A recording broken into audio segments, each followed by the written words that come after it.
Y nosotros vivíamos un poquito esa realidad paralela, ¿no? En el sentido de que, evidentemente, todo el que salía de la organización acababa mal, abuso de ella sexualmente cuando era una niña. Pero es por errores, nunca imaginé que hubieran mentiras detrás. Pero para mí esa experiencia, el primer comité, para mí fue una de las peores experiencias de mi vida. Porque gracias, te lo he hecho fuera de cámaras, gracias por participar en esta entrevista. Sé que tienes poquito tiempo y también una agenda bastante apretada, así que para mí es un placer contar con tu presencia en este canal. Para los que no conozcáis a Samuel, Samuel es ex testigo de Jehová, ex anciano de congregación y actualmente es presidente de la Asociación de Víctimas de Testigos de Jehová, que ha sido noticia en los últimos días porque habéis ganado una sentencia contra la organización donde la audiencia os reconoce el derecho a contar vuestras propias experiencias personales y aprueba el hecho de denominar a los testigos de Jehová, que actualmente en España es considerada una confesión religiosa, pero aprueba que se les denomine secta destructiva. ¿Cierto? No me equivoco en lo que, Cierto. en lo No, que no, digo. no. Cierto, cierto. Pues como te digo, muchísimas gracias por estar aquí y antes de entrar un poco en el meollo del asunto y en cómo terminas siendo tú el presidente de la Asociación de Víctimas de Testigos de Jehová, me gustaría saber un poco tu trayectoria como testigo de Jehová. ¿Cómo conociste la religión, la verdad? De antemano os diré a los que nos estáis escuchando que a veces utilizaré algunos términos que yo pararé para explicaros un poco lo que significa. Las personas que hemos sido testigos de Jehová denominábamos a la religión como la verdad. De hecho, nos decían que esta era la única religión verdadera y cuando nos referíamos entre hermanos, que era como nos tratábamos a los miembros de la religión, nos referíamos a la verdad. Entonces, era común entre nosotros preguntar, ¿cómo conociste la verdad? Pues mira, yo nací en la verdad. Mis padres ya eran testigos de Jehová cuando yo nací y bueno, pues como a ti, me educaron como tal, crecí como niño testigo de Jehová y yo fui de los niños que, bueno, enseguida empecé a participar activamente dentro de la organización. ¿Vale? Fui precursor auxiliar en cuanto pude, desde bien jovencito precursor regular, ¿vale? Estuve casi 4 años de precursor regular, fui a la escuela de precursores, luego fui ministerial y con 30 años fui nombrado anciano, ¿vale? Que en esa época pues era una edad bastante joven, hoy día los nombran un poquito más jóvenes, hoy ya no he tenido un problema, pero entonces yo fui nombrado bastante joven, la verdad, para la edad que tenía. Para la gente que no conozca, dentro de la organización están los publicadores, que son pues los que o están bautizados o no están bautizados necesariamente, que son los que pues, se dedican a predicar. En mi época se predicaba de casa en casa, ahora sé que ponen un stand para anunciar las publicaciones. Luego están los siervos ministeriales, están los ancianos, que por hacer una analogía vendría a ser un poco parecido a los curas. Y luego están pues, los superintendentes, que por poner una analogía igual serían los obispos. Y luego dentro de la organización pues hay determinados cargos que son responsabilidades, pero que para las personas que formábamos parte de la religión eran pues unos privilegios, ¿no? Que se te daban. ¿Tú a qué edad te bautizaste? Pues yo me bauticé que no tenía todavía 17 años, eran 16 y pico. Me bauticé jovencito, bueno, como todos, que todos los que, sí, ya sabes, el achucharte, ¿no? De que, bueno, ya tienes edad para el bautismo y tal. Y me bauticé, pues eso, tenía 16 años, casi 17. Y enseguida, tal como me bauticé, empecé con el precursorado regular, porque yo estaba haciendo el auxiliar, y ya empecé con el regular. ¿Y tus padres ya habían sido testigos de Jehová? ¿En qué generación conocieron la verdad? ¿Tus padres, tus Pues abuelos? yo nací en el 76, mis padres 2 o 3 años antes de que cuando ellos se conocieron, estaban de novios, conocieron la verdad y se bautizaron.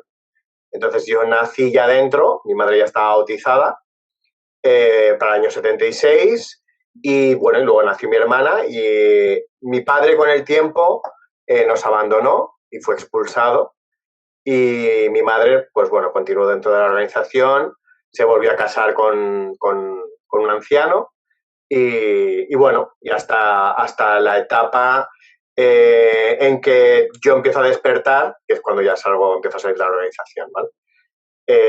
Yo era anciano de congregación y traté un caso de abusos sexuales a una niña dentro de la congregación y cómo se trató fue lo que hizo empezar a mí a plantearme muchas cosas. Porque claro, entonces todavía se daban instrucciones de que, bueno, esos temas se trataban dentro de la congregación, que no se hicieran públicos por el nombre de Jehová. Es verdad que ahora con los años han cambiado un poquito eso por el tema de que han tenido problemas judiciales en varios países, pero entonces cuando yo era anciano todavía pues, se trataba un poco así este tema, ¿no? Y ese tema, ese plantearme de cómo se le estaba diciendo a una madre que tratara de no, que porque había denunciado cuando sabía que eso manchaba el nombre de Jehová, claro, ahí ya me empezó a chocar todo mentalmente y empezó mi proceso de salida, ¿no? Que claro, evidentemente, como sabrás, no es algo inmediato y más ya estando dentro casado y con un hijo que acababa de nacer y con toda la familia, todos los amigos, todos dentro, ¿no? Entonces fue un proceso largo de años en el cual pues yo dimití como anciano con el tiempo porque yo ya no me sentía bien y poco a poco pues fui saliendo. Tengo una curiosidad porque he visto algunos paralelismos de la gente que cuenta su testimonio como testigo de Jehová, que es como muy común en las familias. Por ejemplo, mis padres conocieron la verdad estando fuera de España. Mi padre es una persona vulnerable por una enfermedad. Mi madre al principio fue más reacia a conocer la verdad, pero luego ya pues siguió a mi padre y los dos se bautizaron. De hecho, mi madre se bautizó cuando yo era una niña. Digamos que yo nací de Jehová, pero mi madre se bautizó después. Tú, sin entrar en demasiados detalles, porque es tu vida personal y la de tus padres, ¿podrías señalar qué fue lo que les llevó a tus padres a seguir la organización, a seguir a los testigos de Jehová? Pues mi padre venía también de una familia desestructurada y vulnerable, ¿vale? Y yo creo que ver, por lo que le pasaría a tu padre, por lo que he visto en algún vídeo tuyo, ¿no? Pues ver eso, una organización en que todos se trataban como una familia, de que no había la violencia que él había vivido fuera, que se comportaban bien, pues todo esto imagino que le llamó mucho la atención.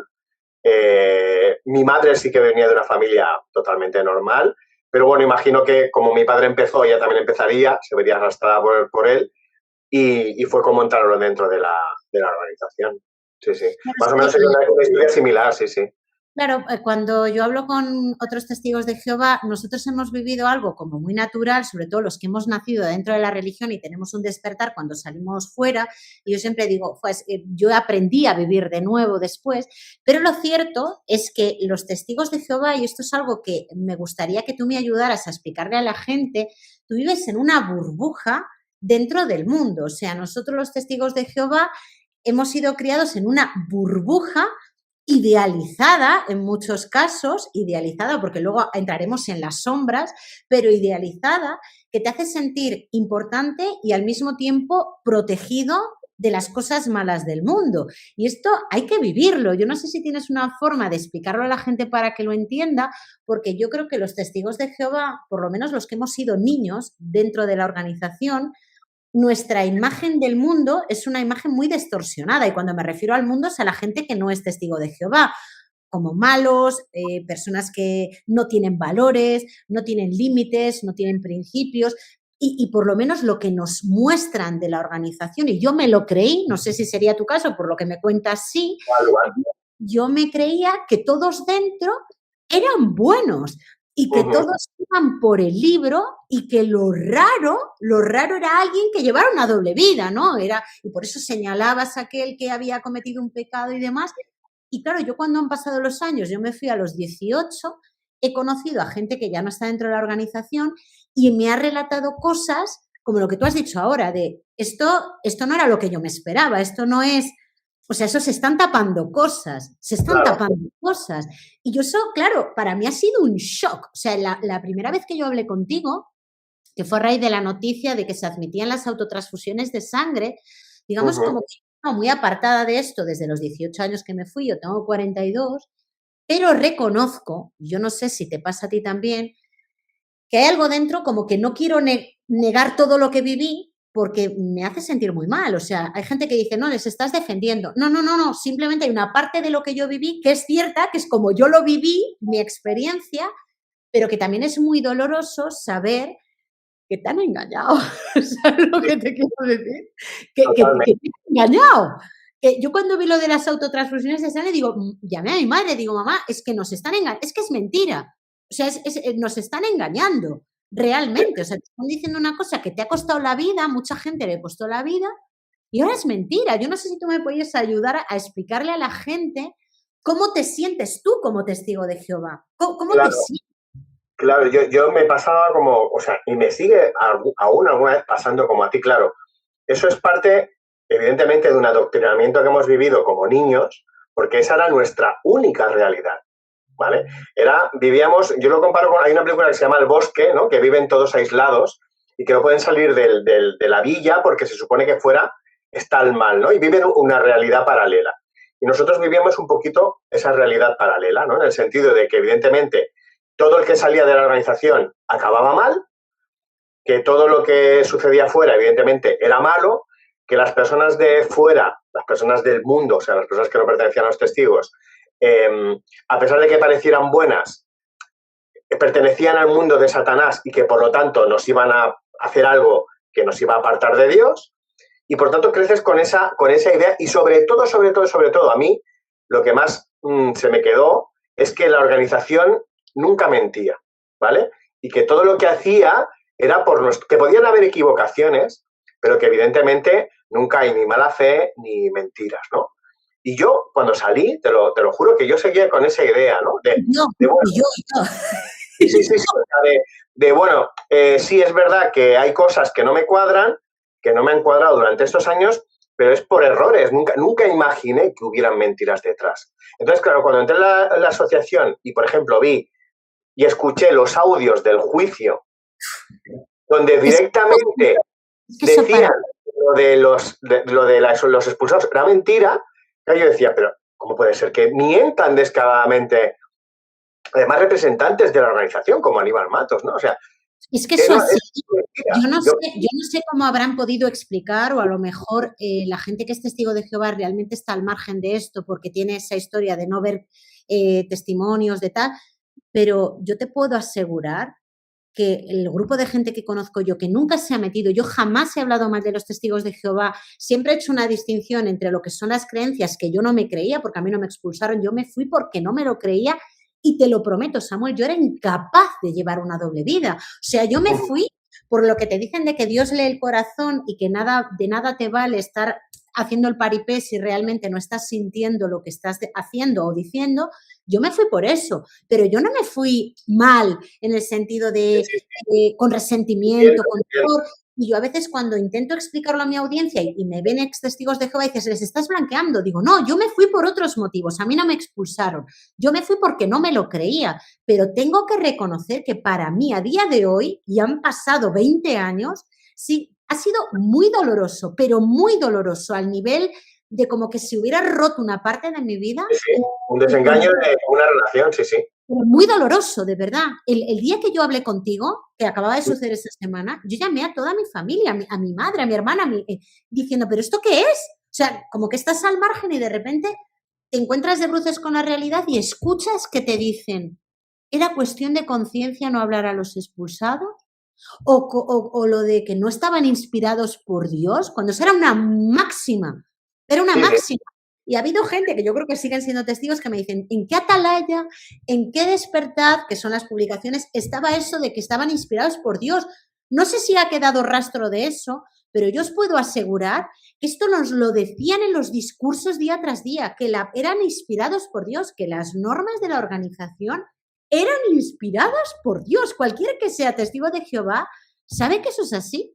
Y de repente ahora pasa el tiempo y es todo al revés. ¿Sabes? Para mí ha sido tremendo. Sí. A mí, y ya te digo, y mira que ya estando fuera todavía hoy, a día de hoy, a mí se me remueve algo dentro cuando veo, ¿no? que, por ejemplo, mienten.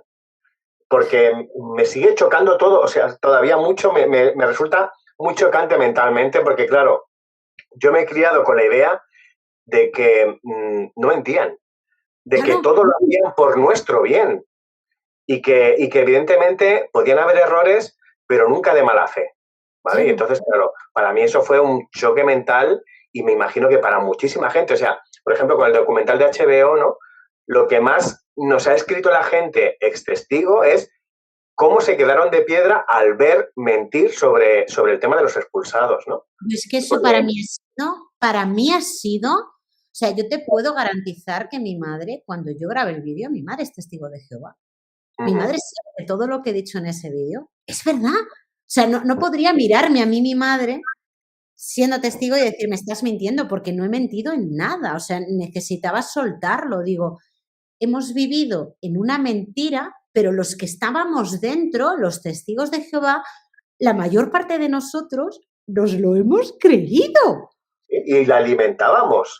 La alimentábamos porque evidentemente éramos partícipes de eso y que consiguieron, lograron que formáramos parte de toda esa mentira y que evidentemente a quien intentaba levantar un poquito la voz y decir, oye, que esto no me cuadra, enseguida la apartábamos, ¿vale? Y participábamos en eso, en apartar. Yo no sé si tú te sonará, pero yo, por ejemplo, cuando era pequeño, una apóstata, yo me acuerdo que íbamos a las asambleas, ¿no? Y habían algunas veces que se ponían con pancartas. Para mí, o sea, la idea era de que estaban locos. También, para mí una apóstata era, o sea, de hecho te diré que yo cuando he dejado o sea, llevo la mitad de mi vida fuera, aún así, yo he sido muy resistente a consumir contenido. De hecho, la entrevista de Israel la consumí por casualidad, o sea, porque iba conduciendo y me saltó en automático, la escuché. Y al principio era como que intentaba yo en mi cabeza decir, no, es que esto que está diciendo, pero sabía que era verdad todo lo que decía, ¿no? Hasta que llegó al final y digo, ostras, este señor le están demandando por decir algo que todos sabemos que es verdad, me veo en la obligación moral de salir y decirlo. Pero sí que es verdad que a los apóstatas, que son, para la gente que nos esté viendo, son las personas que ya bautizadas dentro de la organización, luego son expulsadas y se dedican a contar su testimonio. Entonces eso estaba prohibido verlo, no lo podías ver porque esa persona estaba pues hablando pestes de la organización porque en realidad no endemoniado, pero vamos, que había sucumbido al mundo, ¿no? Entonces intentaba hacer daño a la organización.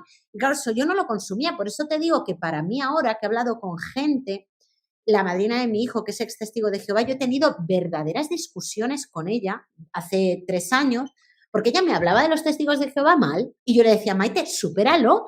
Y me decía que no, porque su marido había sido anciano, que ahora quiero entrar en eso, y que tapaban cosas. Yo le decía, fíjate, yo le decía, eso será en tu congregación, porque en la mía, o sea, yo le decía, en la mía no. Porque, imposible. Claro, yo decía, imposible porque yo, que ahí quiero entrar, cuando tuve intimidad con mi pareja, yo lo dije. O sea, yo lo dije. O sea, era raro para mí que alguien no lo dijera, yo lo dije. A mí nadie me expuso. Yo fui a la anciana y dije, he tenido intimidad. Y nos hicieron un comité judicial a los dos. Pues para mí es muy chocante a día de hoy. Pues, ¿te quedas con cara de idiota? Mira, te voy a poner un ejemplo para que veas cómo yo, incluso habiendo sido anciano, todavía me pasó como a ti. Por ejemplo, la persona que me hizo a mí el discurso de boda era, pues, como parte de mi familia. Bueno, ya sabes las relaciones como son ahí, ¿no? Unos hermanos que conoces de toda la vida, con los que compartes vacaciones, viajes, ¿vale? Eran como de mi familia. Pues bien, el padre de esta persona que me hizo a mí el discurso de boda dejó de ser anciano. Y yo no sabía por qué no, por temas de salud, tal. Claro, cuando salí y entré a la asociación, conocí a una chica, el relato de una chica, que resulta que salió en medios de comunicación porque ese hombre había abusado sexualmente de ella. Claro, y yo he estado en su casa desde niño, yo no sabía nada, o sea, imagínate cómo la información se maneja dentro de la organización, ¿no? O sea, una persona con la que yo tenía afinidad y compartía momentos, había abusado y tenía, de hecho, está el testimonio de esa chica, ¿vale? En medios de comunicación, abusó de ella sexualmente cuando era una niña. Por eso te digo que hay cosas que, claro, evidentemente, una vez que sales, te enteras, pero que estando dentro son temas que tú no conoces y que no sabes. Y que los testigos de Jehová que están dentro, pues les pasaba como a ti y a mí cuando estábamos dentro, ¿no? Que teníamos esa venda en los ojos y que por tanto percibías todo lo que sucedía dentro como algo que todo estaba bien, que todo se dejaba llevar por Jehová, que todos se guiaban por lo que decía el esclavo, ¿no? O sea que tienes esa idea cuando estás dentro y una vez que sales te das cuenta de que hay muchas cosas dentro que Explica lo del esclavo buscan. porque la gente a lo mejor se va a perder. ¿Qué es el esclavo fiel y discreto? Claro, sí, sí, bueno, el esclavo fiel discreto es el conducto por el cual Dios da alimento espiritual, o sea, información a su Y pueblo normas. de Jehová, y normas, exactamente, ¿vale? Entonces se supone que toda la información que recibimos los testigos de Jehová están inspiradas por el esclavo fiel discreto, están dadas por el esclavo fiel discreto, que a su vez está inspirado por el Espíritu Santo, ¿no?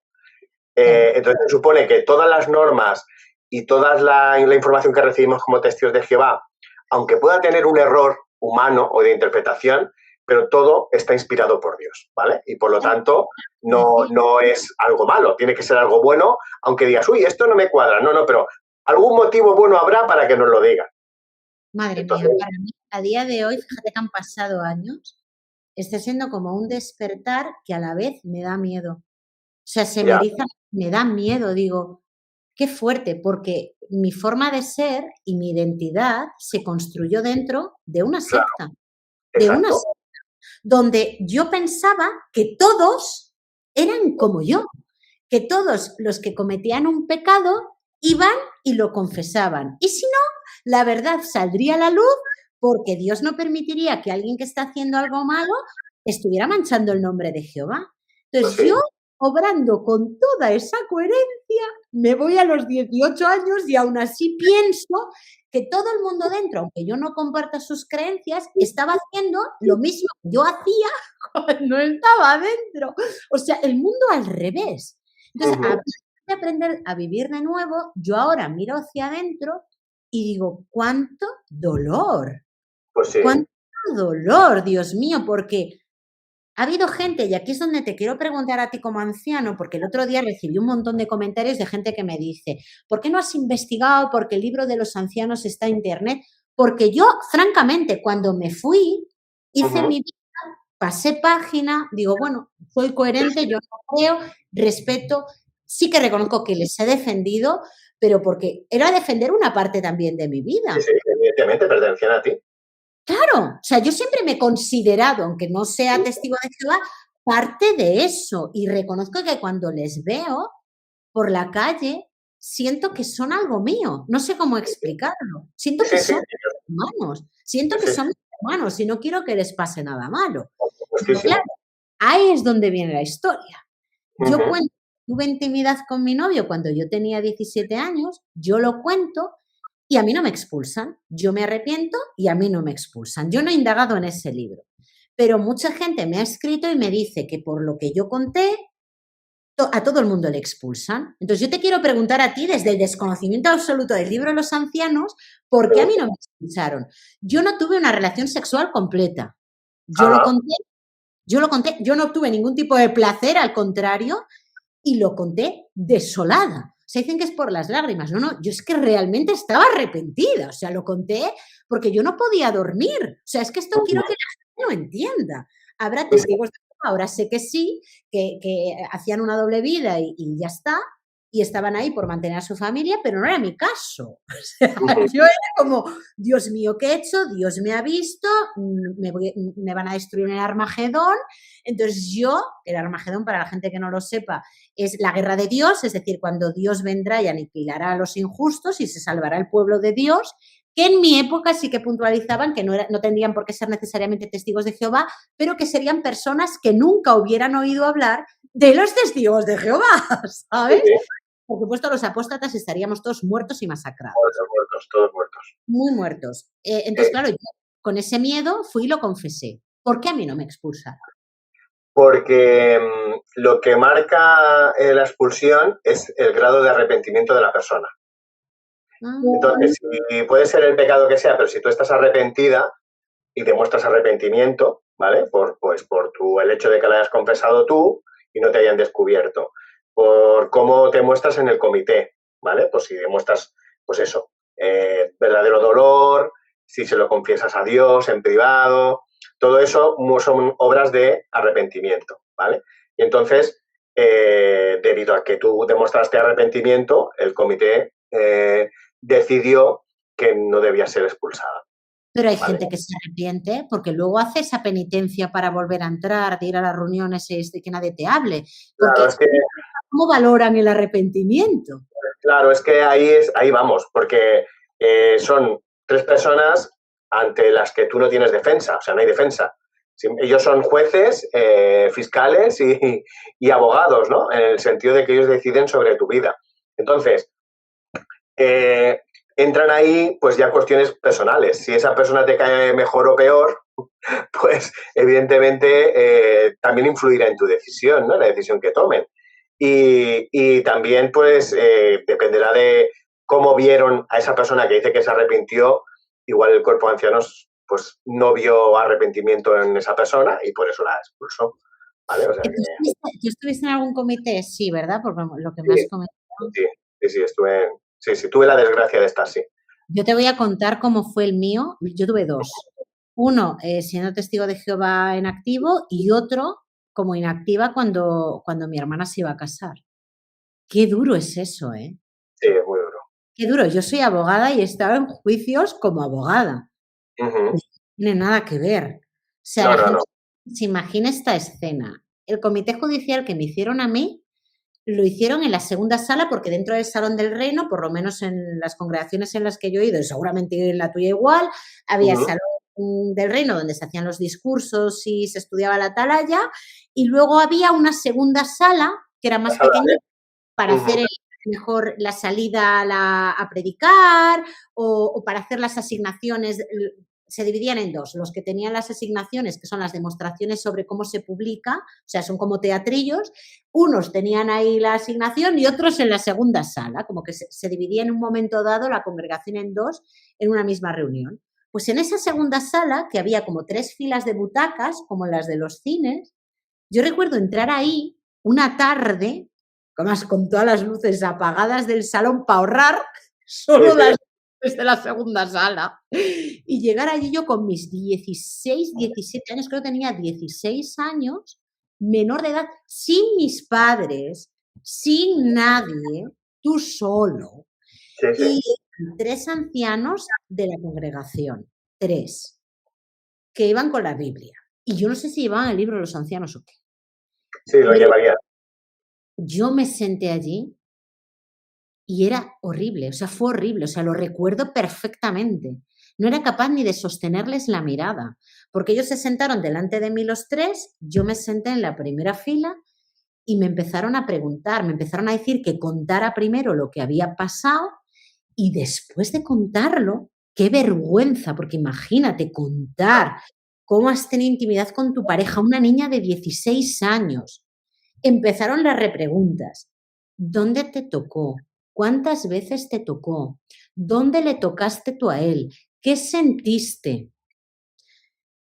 Y luego, no sé, lo recuerdo, eso sí que lo recuerdo vagamente, que salían como que a deliberar Uh-huh. y tú mientras tanto te quedabas allí solo, Esperando tu decisión, sí, sí. malo, o sea, mal, muy mal. O sea, es que esto la gente, o sea, no tiene nada que ver con la confesión en una iglesia, ¿eh? No, no, no, no. No, Tú, no, claro, no, no, no. que tú sabías que ese día te iban a decir si te expulsaban o no. Bueno, yo no sabía si ese día, a mí me lo dijeron ese día, pero yo estaba allí diciendo, mi madre me mata, o sea, yo solo pensaba, como me expulsa y mi madre me mata, ¿qué voy a hacer? ¿Sabes? Porque yo no tenía Claro. amigos fuera ni ¿Qué nada, va o a hacer sea, con mi vida? Claro, sí, sí. ¿qué voy a hacer? Y tenía 16 años. Y volvían a entrar y me volvían a hacer otra vez preguntas, ¿sabes? O las mismas o más incisivas. Tal. Yo recuerdo que lloré mucho ese día porque me daba muchísima vergüenza. Yo lo Claro. pasé muy mal. Y luego hacían una oración conmigo y luego recuerdo como que al final volvieron a salir. O sea, yo en mi cabeza duró como 2 horas. No sé exactamente cuánto duró, pero mucho, mucho. Y luego llegaron y me dijeron que no me expulsaban, pero que me iban a quitar los privilegios. Y yo Uh-huh. recuerdo ese camino andando sola a mi casa, sintiéndome la mayor mierda del planeta, o sea, sintiéndome una fracasada, sintiéndome una pecadora, sintiéndome una mierda, o sea, una mierda. Porque luego tú, claro, vas a la reunión y todo el mundo sabe que algo ha Claro, pasado contigo. sí, sí. Aunque no Sí, te sí. hayan expulsado, que esa penitencia, los expulsados hablan de su penitencia, pero yo te voy a hablar de la mía. O Sí, sea, sí, tu penitencia es que algo ha pasado contigo, la gente se hace sus figuraciones, lógicamente, una chica joven que empieza a salir con un chico, pues ya está, sí, sí, y entonces tú dentro de la reunión empiezas a ser como una oveja negra para tus propios hermanos. Es como que yo sentía que esto es una cosa que te voy a contar que nunca lo había contado. Yo sentía que los testigos de Jehová eran como muy amables con la gente del mundo cuando les iban a predicar y no había distinciones ni por raza, ni por estética, ni por ideología, pero luego a nosotros, cuando ya estábamos dentro, nos trataban con una dureza extrema. ¿Sabes? Era como, yo me acuerdo sí, de sí. que ponerme camisetitas de tirantes, que ahora se ponen, pero en mi época era como que no, y yo era como la oveja negra dentro del salón, era como a pesar de ir por el libro y no llevar una doble vida, era como la persona no recomendable para ser la novia de un testigo, ¿sabes? No sé si me Sí, sí, sí. explico. Totalmente, totalmente. Sí, sí, sí, es así. Claro, lo que tú aprendes ahí dentro marca toda tu vida y tus decisiones. Y tú imagínate, o sea, yo te veo a ti una persona de personalidad fuerte, ¿no? Pero tú imagínate lo que eso supone para una persona que ya tenga problemas emocionales, problemas psicológicos, con esa edad enfrentarse a eso. Y no solo eso, enfrentarte a tres hombres, contar tu intimidad, sentir los sentimientos que tú sentiste, pensando que eres una mala hija, que has fallado a tus padres, que le has fallado a Dios. O sea, eso puede crear unas secuelas emocionales y psicológicas en las personas que te pueden durar de por vida o años, o que tienes que tratarte con terapia, ¿vale?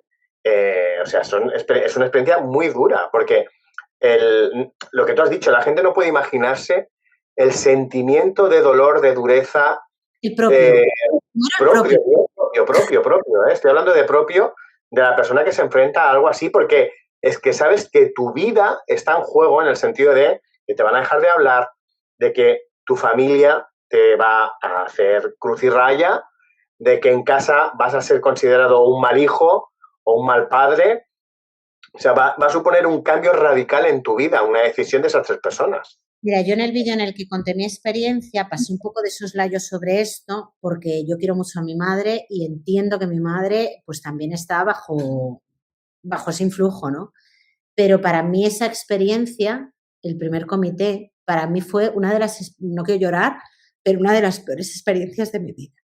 Porque yo recuerdo que se lo conté antes que a mi madre, a un anciano, que era el más joven de la congregación y con el que yo me llevaba muy bien. Y ese anciano me dijo que se lo tenía que contar a mi madre. Uh -huh.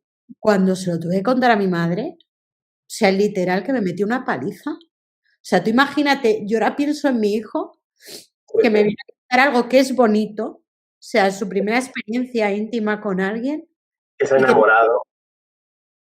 y mi madre me pegó una paliza, que a Sí, día sí. de hoy Me todavía lo me creo. acuerdo. Y de todas las cosas que me dijo, porque claro, para ella también, imagínate, o sea, yo quiero que la Sí, gente entienda que para mi madre era como perder una hija, o sea, sí, sí. como perder de verdad una hija por eso que había hecho, ¿sabes? Como perderla. Y yo recuerdo estar en la cama y mi madre tirarme del pelo. Y luego tener que pasar todo ese comité.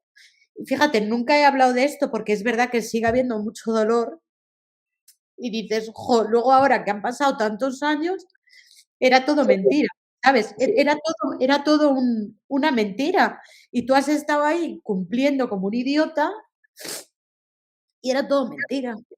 Mira, recuerdo, hay una chica, una mujer de la asociación, que me contó algo que relacionado con lo que tú dices, ¿no? Que ella se fue de casa con 17 años también por lo mismo que tú. La echaron de casa, ¿vale? Y se tuvo que ir de su país a España porque tuvo que salir de su entorno. Ahora tiene ya cerca de 60 años. Dice que hasta que no nos conoció, no entendió que había vivido toda su vida considerándose una mala hija, porque dejó su hogar, porque había fallado a sus padres, porque había fallado a la organización. Y evidentemente todas sus decisiones vitales Mm. habían estado marcadas por eso que ella sentía desde niña, de que era una mala hija cuando realmente lo único que había hecho es enamorarse de una persona y tener relaciones con él, que era su primera experiencia en el sexo y en la vida, ¿vale? Por eso ha marcado toda su vida en todas sus decisiones vitales. Tal cual. O sea, la percepción personal, y esto sí que es verdad que reconozco que me ha pasado desde que yo conocí la historia de Israel y he empezado a ver, digo, es que toda tu vida, por lo menos te hablo de mí, mis experiencias de vida, sobre todo con la gente del sexo opuesto, han estado marcadísimas siempre por eso. Es como, esto no, esto sí, pero no. La sensación, el sentimiento de culpa, el desprecio el autodesprecio hacia ti mismo y el examinarte todo el rato lo que estás pensando, el estar todo el rato haciendo un ejercicio de introspección que para la gente que no es testigo de Jehová, pues no se plantea las cosas tanto. O sea, yo a todo le doy 1000 vueltas. De hecho, te comenté que a mí me han denunciado por delito de odio porque consideran que yo soy racista y es que a mí me da la risa porque digo, joder, si supieran mi intrahistoria sabrían de verdad que no somos racistas, porque es que además te educan, claro, los que hayamos vivido así la religión, de no mentir, no robar, no hacer esto, hay un montón de normas, un montonazo de normas que no están en la Biblia, algunas sí, pero otras no. Y cuando yo decía, no es que un testigo de Jehová, esto lo he discutido hasta hace poco. Hasta que os conocí, un testigo de Jehová no te va a robar. Es imposible que un testigo de Jehová te robe. Porque claro, yo pensaba en mí, digo, es imposible que un testigo de Jehová te haga esto. Es imposible. Sí. Yo pensaba igual. Claro, hasta el final dicen, no, al final los que no robamos y los que no mentíamos somos los que estamos fuera, joder. O sea, el resto está viviendo ahí no todos, pero hay peña ahí que está llevando una doble vida, pero... Hay gente que, evidentemente, yo siempre lo digo, testigos de Jehová son muy buena gente porque, en principio, las ideas fundamentales no son malas, que tú lo mencionas, ¿no? El problema ¿dónde viene? En el control que se ejerce sobre los miembros, cómo se controla tu vida, tu pensamiento, tu comportamiento. Ese es el problema, ¿no? Y es por eso que, hablando un poquito de la sentencia que hace poquito hemos recibido, es por eso que cuando la jueza vio los testimonios de varias personas que no se conocían y que contaban todo lo mismo, ¿no? Por eso en la sentencia ya mencionó que las conductas de los testigos de Jehová pueden considerarse propias de una secta destructiva, ¿vale? Y que por eso nos deja contar. Nosotros, desde nuestro punto de vista, de nuestra experiencia, prima la libertad de expresión en el sentido de que nosotros, por lo que hemos vivido, podemos concluir que se comportan como una secta destructiva.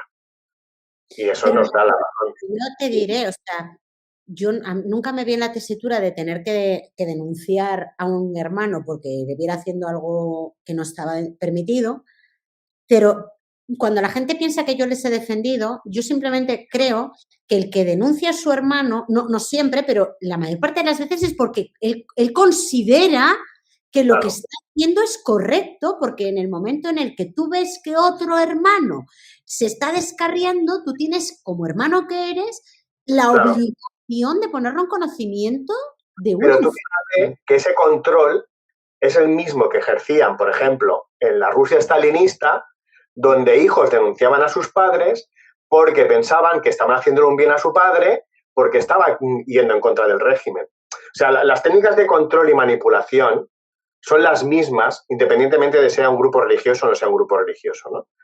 Y en este caso, si tú te fijas y lo comparas quitando el entorno religioso, es lo mismo. El hecho de que tú hagas algo contra natura, como es denunciar a tu padre, a tu hermana o a un amigo íntimo, porque ha hecho algo que la organización te está diciendo que es malo, es un control.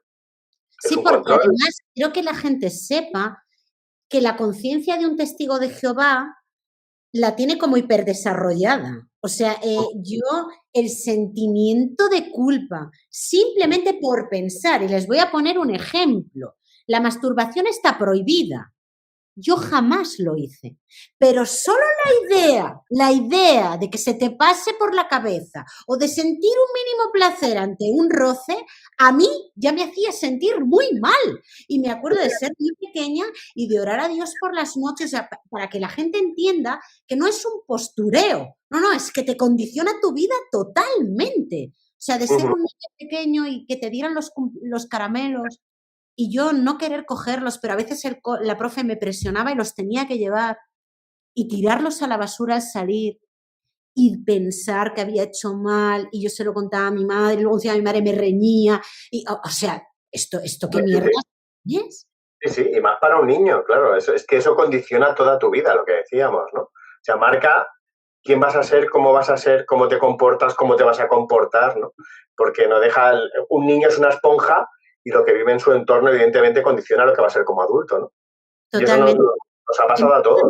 He empezado a ver una serie, solo me he visto un capítulo en Netflix que se llama Los no elegidos o algo así.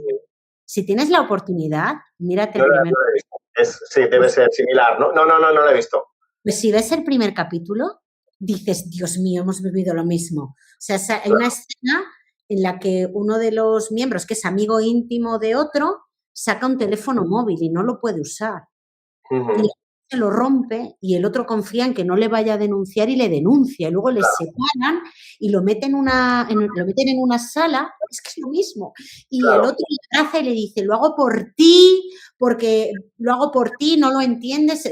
¿Sabes? Lo mismo, lo mismo. Y dices, Dios mío, Claro, Dios mío. es que lo que mira, nosotros hemos estado hace poquito en el Congreso en Salamanca de expertos en sectas, ¿vale? Y claro, estando allí, yo iba con la idea un poquito de que éramos un poquito exclusivos en el sentido de que los Testigos de Jehová son una secta, ¿no? Pero no tenía la idea ni la visión global Pero de que... secta, ¿no? Somos una secta, pero no tan secta. Exacto, sí, pero en el sentido de que yo no entendía, no tenía esa visión global de que las técnicas de manipulación y control son iguales para todos los grupos. Por eso te decía, independientemente de si sea un partido político, un grupo religioso, incluso dentro de una familia se puede dar, ¿vale? Por eso cuando ves una serie te identificas porque realmente esas técnicas de control son las mismas, ¿vale? Y tú la que has visto en esa serie, muchas cosas son similares a lo que pasa dentro de Testigos de Jehová. Yo invito a la gente a que busque sobre el modelo VITE de Stephen Hassan, ¿vale? Que es un experto que catalogó en 4 aspectos fundamentales el control que se puede ejercer, el control coercitivo, ¿no? Que evidentemente hay grupos que lo llevan más a extremos, hasta el control de la comida, violencia física, pero que dentro de esos niveles puedes ver cómo Testigos de Jehová o otros grupos sectarios utilizan esas mismas técnicas para controlar. Control de la información, del comportamiento, del pensamiento, de las emociones. Todos esos puntos los utilizan para moldearte, para que te adaptes, que te conviertas al grupo, que crezcas con ese sentimiento de culpa, ¿no? Y por eso te ves identificada en esa serie, porque es así. Claro, fíjate cómo son las cosas que yo siempre no me consideré nunca ni valiente ni mucho menos. De hecho, ya te digo que he discutido con gente que ha sido testigo de Jehová y les llamo resentidos, diciendo, joder, yo me fui voluntariamente, no pasa nada, te puedes ir. Y ahora, a medida que pasa el tiempo, digo, sí, me fui con un huevo de secuelas que han seguido marcando toda mi vida. Y en algo sí que te puedo decir que me siento muy orgullosa de haberme ido, porque joder, he tenido mucha fortaleza para no sentirme presionada por el grupo, porque también para mí fue muy duro empezar a vivir de cero con 17 años, porque yo me fui con 17 años, no tenía amigos y he tenido la grandísima suerte de que mi madre, a pesar de ser testigo de Jehová, no era una testigo de Jehová fanática. Mi madre, de hecho, siempre ha sido, y esto es una máxima de mi madre, de vivir en coherencia siempre. Dentro tienes que vivir en coherencia. Si estás fuera, estás fuera. Luego yo me independicé bastante pronto, a los 22 años me fui a estudiar a Galicia y digamos que yo he sido autodidacta y a los que les haya pasado lo mismo que a mí, yo reconozco que me siento muy, muy perdida a la hora de vivir porque yo los valores que me han inculcado en mi casa y de los que estoy convencida, pero son unos valores muy influenciados por la religión. Entonces, yo he sido autodidacta y supongo que los que nos hemos ido aprendemos ese acierto, error y vamos buscando nuestros propios valores, nuestra propia conciencia, nuestro propio discernimiento, porque yo, claro, tú te vas de ahí con todas las normas del mundo y claro, razón no les falta cuando dicen sales y acabas mal porque no estás entrenado para la vida, acabas mal porque no estás entrenado para la vida normal, porque yo cuando un chico me decía que me quería, Samuel, yo pensaba que me quería de verdad. Sí, sí. Entonces, he llevado batacazos en la vida, pero porque yo no estaba entrenada para vivir con la gente. O sea, estaba Ujú. entrenada para vivir en un grupo que se supone que todos pensaban y hacían lo mismo que yo. Claro, es que hemos sido pájaros enjaulados. Ahora te abren la puerta y echa a volar. Y claro, ¿cómo le va a ir al pájaro que sale después de 20 años y que empieza a volar y se tiene que buscar la comida y pues evidentemente, pues posiblemente le vaya mal al principio? Te va mal, pero claro que te va a ir mal. O sea, yo, por Claro, es ejemplo, normal, es que no sabes vivir. yo, por ejemplo, de no decir ni un taco, porque los testigos de Jehová no podíamos decir tacos, no podíamos fumar, ni beber en exceso, ni salir hasta altas horas de la madrugada. Tú abres esa puerta y empiezas a probar todo. Claro, yo Claro, las drogas no las probé, por suerte, pero empecé a fumar, bebía de vez en cuando, beber nunca me ha gustado, pero empiezas a hacer cosas que además hay gente que las empieza a hacer a una edad mucho más adulta que la que le corresponde. Yo, por suerte, era una chavala, pero sí que es verdad que hay gente que de estar metida en una burbujita sin haber probado nada, sin haber hecho nada, y de repente sales fuera y realmente estás más perdido que un pulpo en sí, un sí, garaje. O sea, total. sí. Y bueno, tienes que tener en cuenta que tú has sido capaz de reconducir tu vida y encontrarte, pero hay gente que no lo es. O sea, Ya. hay gente que lleva años fuera porque se pone en contacto con nosotros y que todavía se sienten perdidos. Y que, claro, evidentemente la memoria es muy selectiva y tú empiezas a recordar que cuando estabas dentro eras feliz, eras Claro. feliz, porque te Eso, sentías seguro, te marcaban lo que tenías que hacer, te decían cómo tenías que comportarte y es muy sencillo el hecho de que tengas ya un patrón establecido de cómo tienes que ser.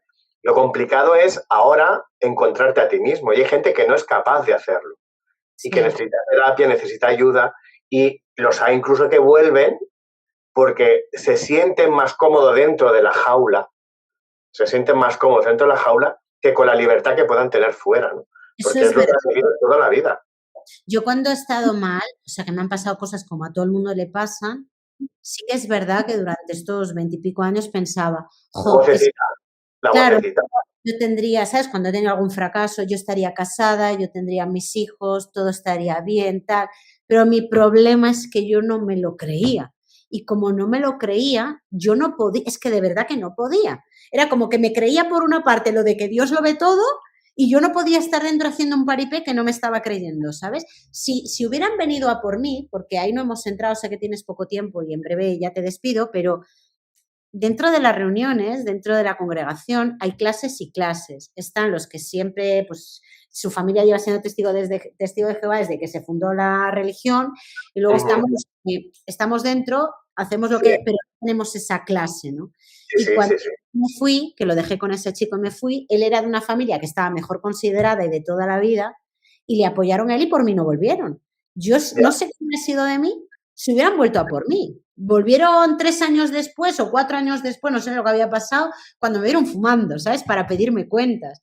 Pero si hubieran vuelto antes, a lo mejor sí que hubiera seguido siendo testigo de Jehová. Posiblemente. Sí, sí, no lo sabes, sí, sí. Es posible que te hubieras sentido, evidentemente, estos grupos eh, inconscientemente, porque ellos no lo hacen inconscientemente, pero sí que las vulnerabilidades en las que nos encontramos, pues son una puerta para atraerte. Y si a ti te pillan a los 4 años que tú ya estabas con tu vida y bien, no hubiera pasado, pero claro, te pillan en un momento vulnerable y decides y te lo planteas, pues igual sí que vuelvo.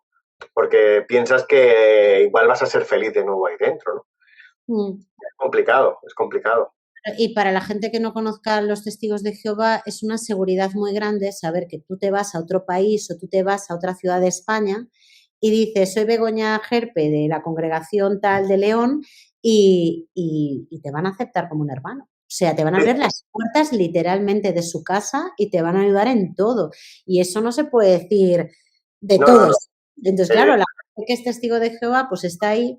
Es una pena. Para finalizar, ya que sé que tienes poco tiempo, me gustaría preguntarte por las próximas iniciativas que tenéis dentro de la asociación y cómo ha determinado este proceso, porque creo que ya no cabe recurso, ¿no? sí, sí, cabe recurso ante el Supremo y por lo que sé por periodistas que, bueno, cuando salió la sentencia les preguntaron a ellos, van a recurrir Yo estoy segurísimo que su idea es llegar hasta el Tribunal de Derechos Humanos de Estrasburgo para que sean los que dicten sentencia finalmente, ¿no? Y sobre todo intentar ahogarnos económicamente a base de demandas, eso está clarísimo también. Por lo tanto, van a recurrir sí o sí. Ahora, lo que pasa aquí en España es nos da mucha fuerza que en segunda instancia ellos hayan perdido y se nos dé la razón en todo, ¿vale? Nos da mucha seguridad y mucha fuerza y sobre todo que la sociedad vea o como ellos argumentan, ¿no? Yo sobre todo pienso en los testigos que estén dentro, porque ellos, su argumentación siempre ha sido que somos un grupo de resentidos, de que promovemos el odio, de que queremos el mal para ellos. Y bueno, en la sentencia hay un párrafo muy bonito que los 3 jueces que han hecho el recurso han puesto algo muy bonito que dicen que lo que nos motiva a nosotros no es el odio, sino el amor. El amor por recuperar la vida y la relación con nuestros familiares que están dentro. Y que, por tanto, ¿qué mal vamos a querer para nuestros familiares, ¿no? Si nuestra lucha es por recuperarlos.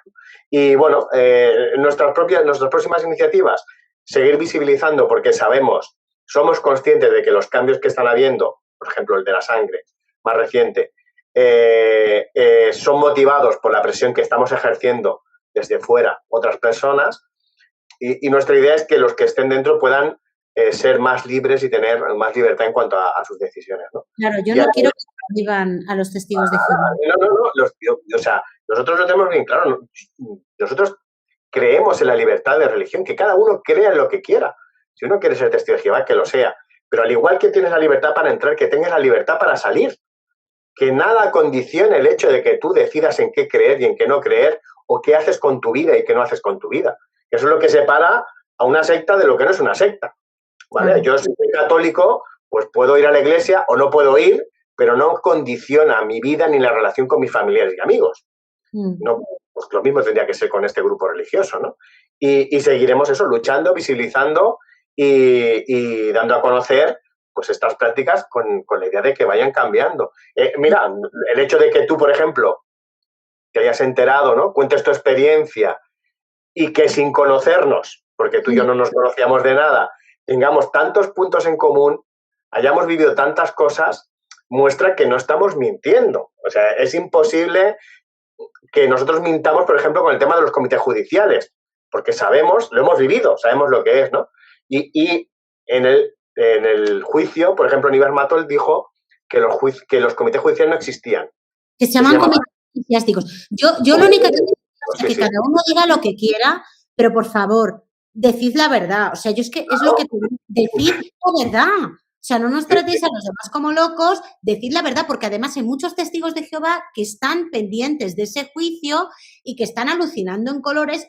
Y hablo con testigos de Jehová, porque yo no estoy expulsada, que están alucinando en colores con las declaraciones de Aníbal Matos, alucinando en colores, comités eclesiásticos, que hablar es cuestión de conciencia, que lo de las familias, nadie rompe familias. Por favor, decid la verdad.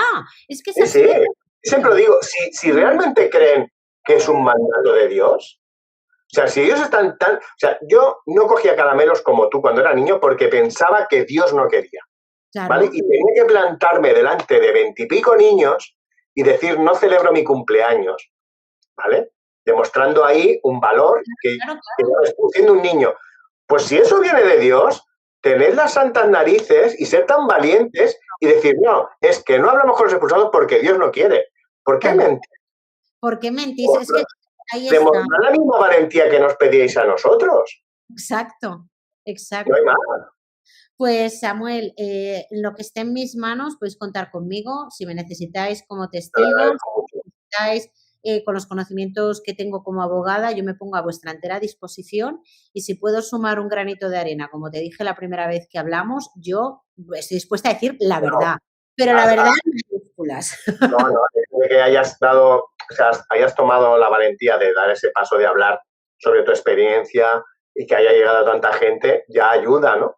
Porque entre todos pues damos difusión a esto para que vean que no es cosa ni mía ni de 4 locos, sino que realmente... nada que no hice en mi vida, pero que la gente tiene el derecho, ya no voy a decir la obligación, el derecho de contar sus experiencias. O sea, yo me Exacto. considero una firme defensora de la libertad de expresión y que cada uno pueda contar sus experiencias. Yo no veo que hayáis generado odio, ni muchísimo menos. Todo lo que habéis contado es la verdad, es lo que hemos vivido Eso es lo millones. que tratamos, eso es lo que tratamos, de contar nuestras experiencias y que la gente sepa, y luego que cada uno decida, que aun si habiendo escuchado mi experiencia, tu experiencia no decide, pues yo quiero ser testigo de Jehová, fantástico, pero que cada uno sepa lo que puede suceder. Pues lo dejamos aquí, que me están llamando por teléfono, Muy te bien. invitaré otro día y Vale, estamos en contacto, ¿vale? muy bien, Gracias. Begoña, un abrazo.